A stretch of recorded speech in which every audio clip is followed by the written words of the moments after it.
Et comme prévu, nous retrouvons Charles Gaudu, bonjour. Bonjour.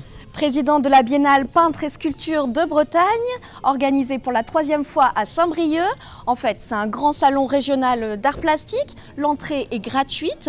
Il y a 165 artistes des 5 départements de la Bretagne historique qui exposent à partir de ce samedi jusqu'au 1er février.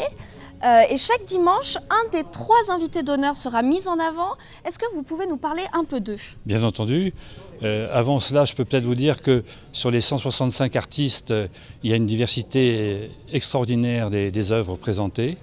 Ces peintres ont tous une grande notoriété. Nous les sélectionnons bien sûr pour leur talent, mais aussi pour leur pratique technique, dans la mesure où nous, pour nous différencier des salons thématiques, nous faisons en sorte que nous puissions présenter au public un panel extraordinaire de toutes les techniques peinture et sculpture.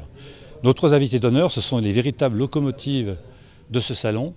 Et ce qui fait qu'ensuite, nous avons des invités qui sont aussi quelquefois dans des lieux prestigieux et qui acceptent de venir comme tout à chacun sur un panneau basique. Au premier plan, donc, nous avons invité Pierrick Tual. Il expose dans des galeries prestigieuses, de grands salons.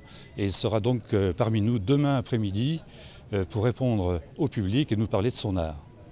À côté de lui, puisque nous avons toujours 2 invités d'honneur en peinture, nous avons choisi Séverine Pinault. Elle, son domaine de prédilection, ce sont les sentiers moussus, tortueux, qui nous mènent dans des forêts féeriques, celle de Brocéliande qu'elle connaît bien, puisque c'est à portée de chez elle. Et donc, entre ces 2 peintres, nous avons invité un sculpteur, cette fois atypique. Et donc, Gilles est un autodidacte accompli. Il étonne tous ses visiteurs, tant il a gravi les échelons de la notoriété à grande vitesse. Très atypique, il sculpte le métal et c'est un récupérateur. Il aime bien aller dans les carrosseries et les décharges, chercher les pièces de carrosserie automobile aux couleurs chatoyantes. Et comme par magie, il en fait des œuvres d'art extraordinaires. Mais comment vous les choisissez, ces artistes? C'est combien de mois de préparation? Écoutez, pour tout vous dire, ce salon terminé, dès le mois d'avril, nous sommes à nouveau sur les routes pour préparer celui de 2017. Il y a toute une face cachée de l'iceberg au niveau de l'infrastructure qui est très importante, puisque notre banque de données aujourd'hui, nous avons collecté à travers les 5 départements un peu plus de 600 artistes, peintres et sculpteurs en fonction de leur notoriété.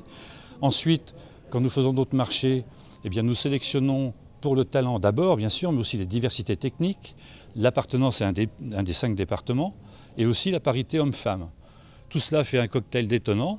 Et compte tenu de notre notoriété des années 2011 et 2013, notre souci principal maintenant, c'est de savoir dire non à ceux qui voudraient en être et à gérer ce problème et qui est aussi un grand bonheur.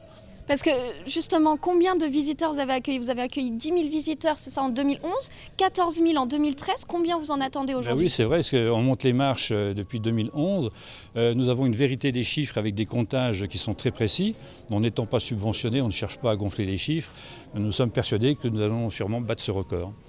Et avec des week-ends en plus très populaires, dans le sens où il n'y a pas que des artistes qui exposent. En fait, si vous voulez, nous, c'est à la fois une fête culturelle, mais aussi une fête populaire. Nous arrivons avec notre ambiance jazz, bagade, chant de marin, les démonstrations de vitraux d'art, de caricatures, de portraits, de Art Street sur scène, comme il va se passer demain après-midi, à faire venir toute une catégorie de gens qui sont contents de venir voir ce qui se passe à Robien. Il ne fait pas très beau, il y a de l'ambiance, on y va. Et par ricochet, ils vont découvrir les sculptures, la peinture, et finalement, ils vont se dire, ils ne seraient jamais rentrés dans une galerie, ni dans un musée, et ils vont découvrir que l'art, c'est quand même pas si mal, et ils vont sûrement avoir des coups de cœur et des émotions, parce que, comme je vous l'ai dit, on présente une diversité telle que des œuvres que ce n'est pas possible qu'ils ressortent en disant non, on n'a rien trouvé. Merci beaucoup. C'est un plaisir, merci aussi à vous.